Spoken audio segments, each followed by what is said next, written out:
gente bonita de este canal de YouTube Nelter de la Cruz. Ahí por échenos la mano, ¿no? Denos su like, aquí abajo la campanita, suscríbanse. No sean malos. Vamos a llegar a más suscriptores. Pues aquí está la reacción de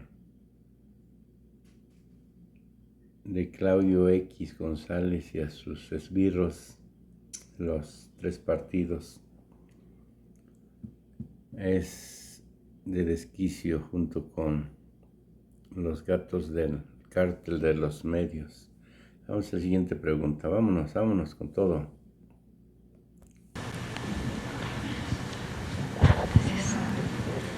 Buenos días, señor presidente. Janet Galindo, del Grupo Transmedia La Chispa. Continuando con el tema de las obras del Tren Maya, hemos encontrado a muchos ambientalistas que siguen aferrados en que este proyecto, esta obra, está afectando al medio ambiente. Para la 4T, ¿cómo va a demostrar que estas obras, en lugar de afectar, están beneficiando? ¿Cómo es que va a demostrar? ¿Cuál es su opinión de usted para ayudar a que ellos entiendan que finalmente lo que se busca es apoyar? Eso no entiende. Es que no son sinceros los que se autonombran ambientalistas. Okay. Muchos tienen como modo operandi el disfrazarse de ambientalistas para sacar algún provecho en lo personal. Ya hemos visto cómo hay hasta asociaciones financiadas por empresas extranjeras, incluso por la misma Embajada de Estados Unidos. Y hay quienes sí son auténticos y saben pues que no hay ninguna afectación, al contrario. Para empezar, se tiene que saber que el trazo del tren es la antigua vía del ferrocarril del sureste, desde Palenque hasta Valladolid. Ya existía el tren, nada más que ese tren no fue privatizado. Yo digo siempre que tenían tan abandonado al sureste que ni siquiera lo volteaban a ver para robar. No les importó privatizar el ferrocarril del sureste, el ferrocarril del Istmo. Del Istmo hacia el norte no quedó nada sin privatizar, de las vías férreas.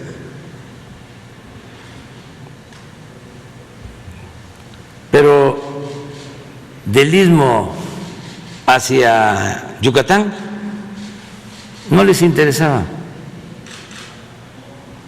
no entregaron las concesiones. Entonces, cuando yo me entero, porque pensaba de que nos iba a costar más trabajo por el derecho de vía, y me entero de que las concesiones eran, o mejor dicho, que la propiedad seguía siendo pública, tanto del Istmo como del ferrocarril del sureste, pues ese día fui muy feliz, porque ya teníamos garantizado el derecho de vía. Estamos hablando de un ferrocarril que se construyó desde los años 40, se inauguró en los años 50 del siglo pasado. Era el medio de comunicación. Primero eran los barcos, en el caso del sureste.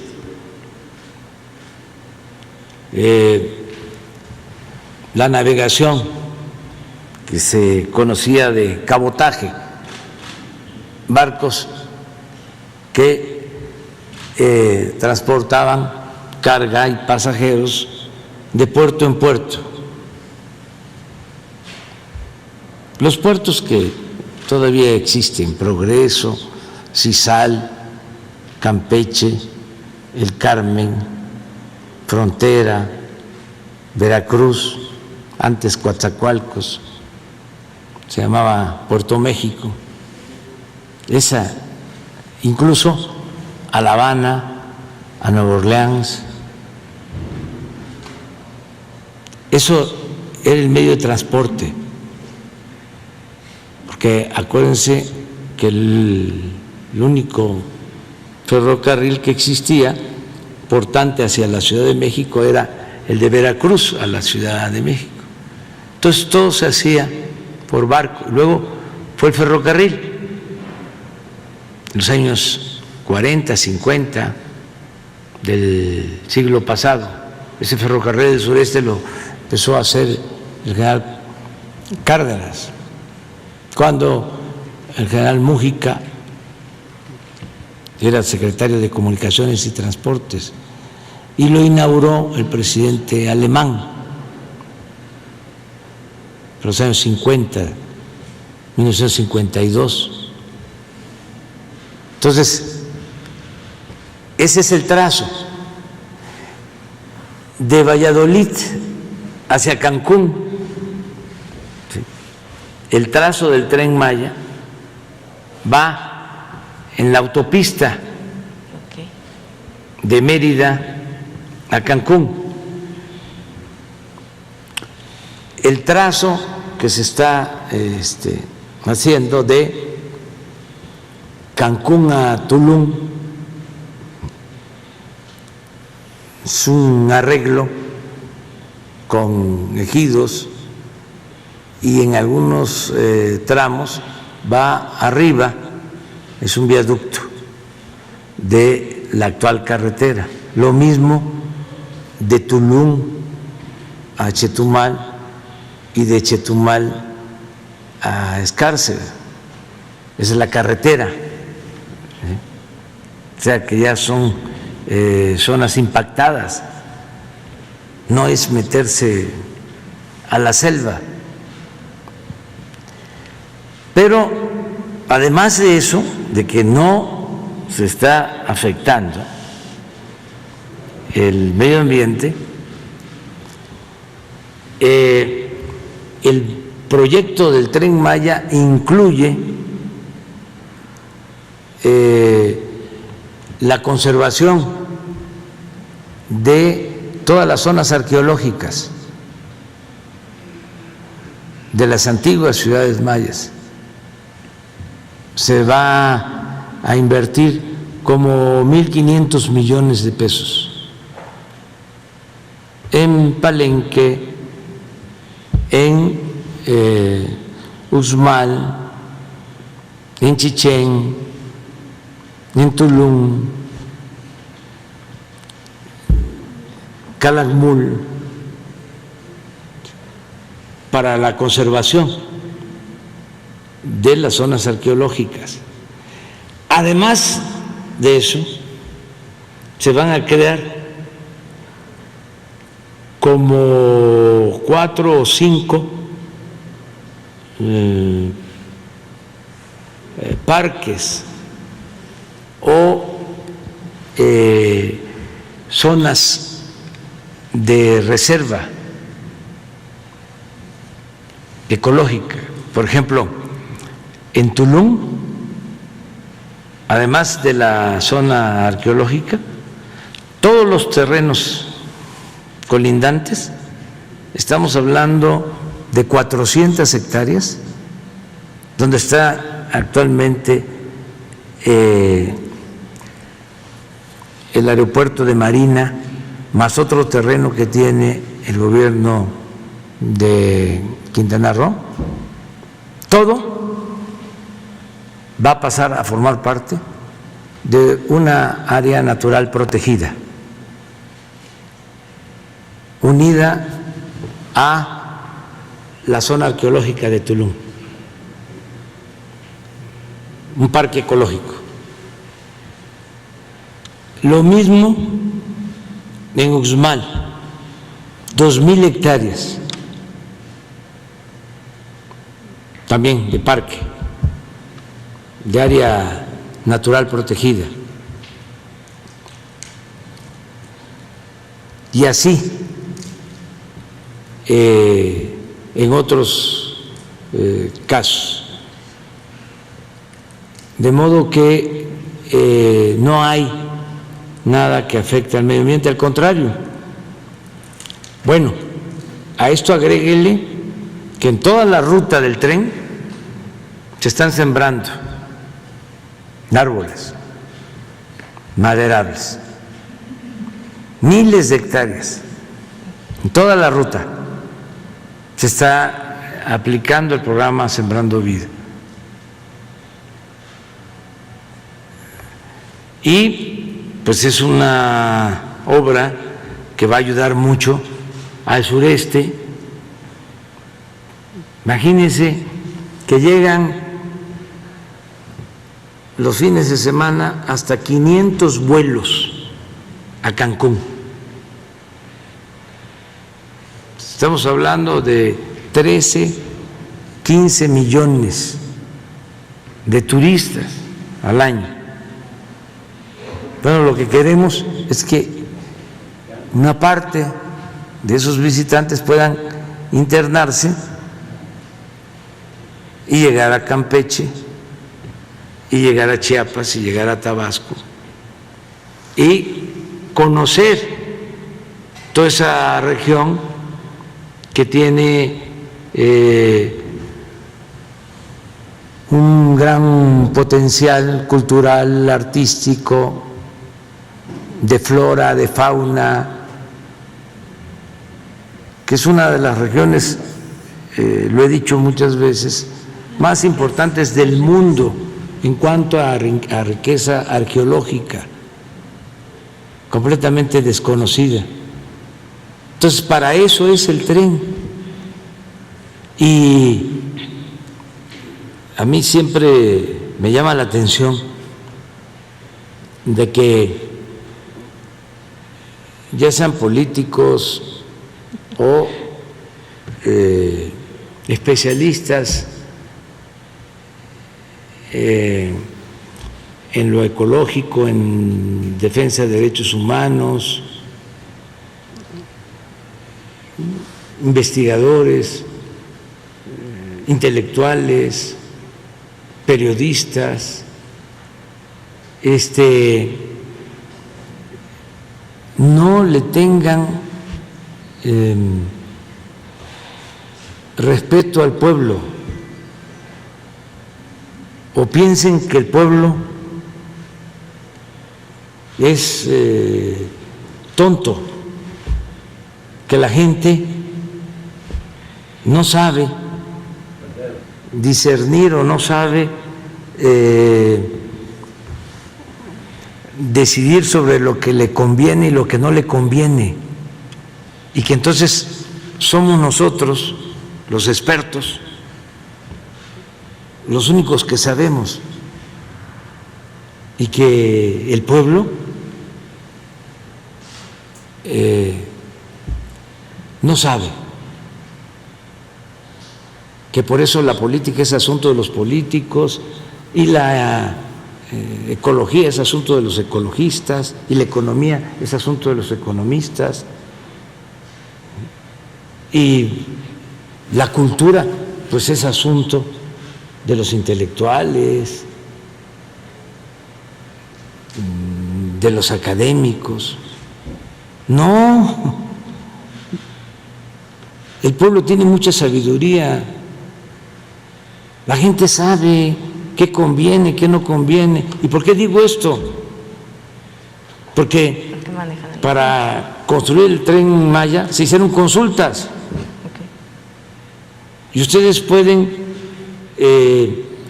hacer una encuesta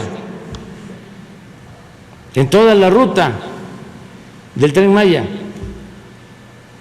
Y les aseguro que el 90% de la gente aprueba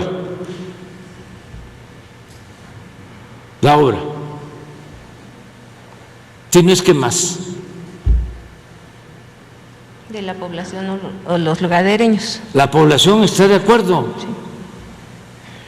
Entonces, ¿qué? ¿El pueblo no cuenta? ¿Qué es la democracia? Entonces, democracia es el poder del pueblo.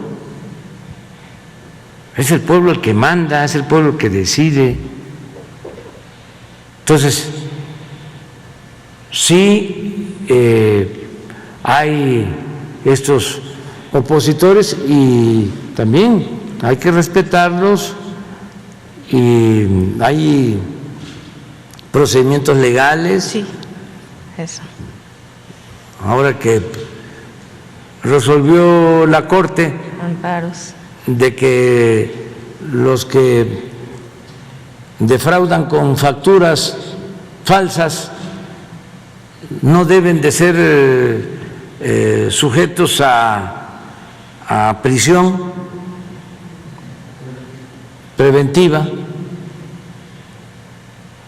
Nosotros aceptamos, pero claro que no estamos de acuerdo, pero nos apegamos a la resolución, porque como nunca hay un auténtico Estado de Derecho. Antes había un Estado de chuecos, de cohecho, ahora no. Lo que hay ahora pues es más argumentación, más debate, pero en fin, adelante con tu pregunta. Ok, gracias. Y con respecto a lo del dragado, bueno, en Tabasco se tiene ya un programa que terminará para el 2023, pero ¿qué va a pasar posteriormente a esto? ¿Debe de llevar un mantenimiento? ¿Se va a reiniciar con los ríos que ya se están empezando ahorita? Porque, bueno, ¿cómo va a ser este proceso? Tiene que haber un mantenimiento, un reorden. Sí, permanente. ¿Qué es el fenómeno del asolve en el caso de los ríos de Tabasco? Pues Tabasco es una planicie, pero esto sucede en todos lados, ¿eh? Es una planicie y todos los ríos vienen de Chiapas, entonces arrastran capa orgánica, ¿sí?, por la lluvia, también por la tala. Entonces, todo eso va solvando a los ríos, entonces les va quitando su capacidad de desagüe. Sí. El dragado es ampliar los cauces para que con la venida de las aguas, ¿sí?, no desborden, o sea, evitar que los ríos no se salgan de cauce. Allá en Tabasco se le llama de otra manera, pero no lo puedo decir. Entonces, para eso es el dragado. Pero esto sucede también en las barras. Esto lo sabe muy bien el almirante. Hacemos desasolves de barras en lagunas costeras en el Pacífico. Lo hemos hecho en Oaxaca y en Guerrero, y se vuelve a solvar. Y hay que estarlo haciendo. En los puertos lo mismo. Aquí lo interesante es de que para hacer este trabajo antes se contrataban equipos, dragas, Sí. y ahora la Secretaría de Marina está adquiriendo y construyendo estas dragas para dar ese servicio de desasolve, lo cual significa también una inversión, pero al mismo tiempo un ahorro, porque ya es un equipo que constantemente se va a estar utilizando. Estamos dragando del puerto de Coatzacoalcos y otros puertos constantemente, y además los astilleros de Marina son de lo mejor, donde se construyen, se hacen las embarcaciones. Marina tiene mucha capacidad para la construcción de embarcaciones y en esos astilleros se está trabajando, en Salina Cruz y en otros lugares donde hay astilleros. ¿Se tendrá un aproximado del ahorro que se va a tener realizando aquí el trabajo sin pagar externos? Pues sí, se dio a conocer ahí los kilómetros que se van a desasolvar y hay varias obras. No, económicamente, ¿se tendrá un aproximado del ahorro? Del ahorro. Usted podría... El ahorro como tal no se lo podríamos decir, pero tenemos las estadísticas de lo que se gastaba antes anualmente en llevar a cabo dragados en diferentes puertos, y el Estado mexicano gastaba unos 1.300 millones de pesos anuales para hacer los dragados. Hoy en día los dragados que estamos haciendo, que apoyamos a muchas comunidades, lo único que estamos requiriendo con las dragas que tiene el Estado mexicano, lo único que se requiere es el combustible y un recurso que se va ahorrando para el mantenimiento de las propias dragas. O sea que el ahorro se puede decir que es hasta un 70% más o menos de lo que se gastaba antes. Eso es la ganancia. Perfecto, gracias, almirante. Y si me permite nada más una última pregunta para el doctor Gatell. Sí, doctor.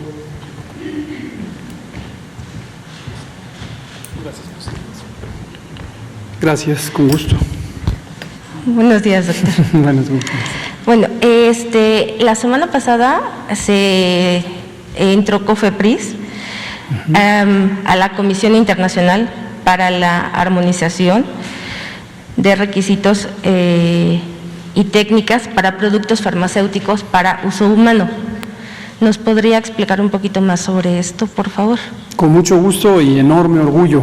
Ay, gracias. El comisionado Alejandro Schwartz Pérez es uno de los colegas que más buenas noticias nos da, y esas buenas noticias son producto de su trabajo, que es excelente, y ha integrado un equipo humano altamente competente, extraordinariamente honesto, comprometido con la transformación de COFEPRIS y de la regulación sanitaria. Para pronta referencia de todas las personas que nos escuchan, la regulación sanitaria es el proceso de identificación de riesgos que pudiera haber contra la salud en los productos de consumo humano, todo tipo de productos, medicamentos, alimentos, cosméticos, espacios públicos, espacios privados de uso público, el transporte, todo lo que nos rodea. Y el proceso de regulación está normado, y lo que se requiere es vigilar que se cumplan esas normas que cada vez se van revisando, se van modernizando, y se requiere que cumplan ciertas prácticas en la fabricación, en el comercio, en el transporte y en el uso.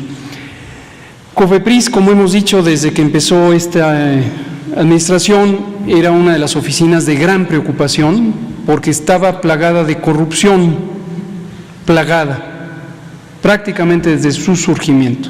Y hemos destacado que cuando hablamos de esta corrupción en COFEPRIS, no nos referimos a las personas trabajadoras de base, sino a los dirigentes de esa organización, esa oficina gubernamental.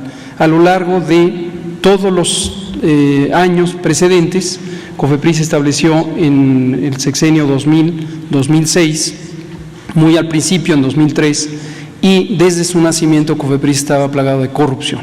Había una gran complicidad con las empresas, particularmente las empresas reguladas de todo tipo.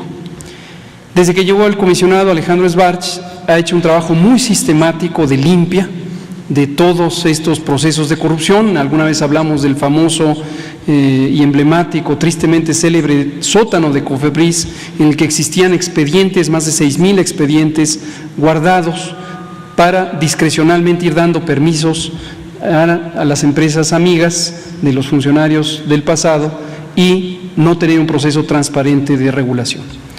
En fin, lo que ha hecho COFEPRIS ahora, con el liderazgo del doctor Sbartsch, es que los procesos técnicos son transparentes, se está en un proceso de digitalización, todo va a ser electrónico, para evitar toda clase de coyotes, gestores, intermediarios, que justamente participaban de este esquema de corrupción.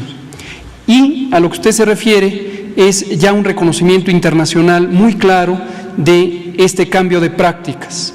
Se han estandarizado procesos, se ha puesto en vigencia la normatividad, se han revisado normas también, y lo que se preferencia es la calidad de los productos, su seguridad, su eficacia.